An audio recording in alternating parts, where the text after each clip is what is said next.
আমার বোনের অনেক দিনের ইচ্ছে ছিল মোহাম্মদপুরের ভাইরাল স্ট্রিট ফুডগুলো ট্রাই করবে, তাই ও ওর বেস্ট ফ্রেন্ডকে নিয়ে চলে আসছে মোহাম্মদপুরে। প্রথমেই আমরা চলে যাই নূরজাহান রোডের মোমো ফিয়েস্তাতে। সেইখানে আমরা চিকেন বাটার মোমো আর চিকেন নাগা মোমো ট্রাই করি। ওদের কাছে এই মোমোগুলো অনেক বেশি ভালো লেগেছিল। এরপর আমরা সলিমুল্লাহ রোডের চা অ্যান্ড চিলে চলে যাই, সেখানে 5 পিস নাগা সিঙ্গারা অর্ডার করি। সিঙ্গারাগুলো অনেক ছোট ছোট ছিল আর ঝালটাও একদম পারফেক্ট ছিল। ওরা দুজন চা অ্যান্ড চিল থেকে দুটো চাও নিয়েছিল। এরপর নওসাদের এক বাটি স্যুপ খেয়েছিলাম। এখন মোহাম্মদপুরের সব থেকে বেশি ফেমাস একটা জায়গা সেলিম কাবাব ঘরে ওদেরকে নিয়ে আসলাম। ওখান থেকে আমরা নিয়েছিলাম 6 পিস লুচি, হাফ প্লেট বিফ শিক কাবাব আর একটা চিকেন চাপ।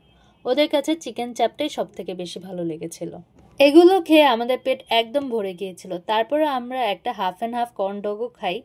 আমার বোন অনেক আশা করেছিল যে কর্ন ডগের থেকে চিজ একদম লম্বা হয়ে বের হয়ে আসবে, কিন্তু আসেনি দেখে ও অনেকটা আপসেট হয়ে গিয়েছিল। খাওয়া শেষ করে আমরা চলে যাই সিঙ্গাপুর জুস বারে। সেখানে আমি কোল্ড কফি, আমার বোন ওরিও মিল্কশেক আর ওর ফ্রেন্ড নিয়েছিলাম ম্যাঙ্গো লাচ্ছি। ওদের কাছে মোহাম্মদপুরের সবগুলো স্ট্রিট ফুড অনেক ভালো লেগেছে আর আমরা অনেক ফান করেছি।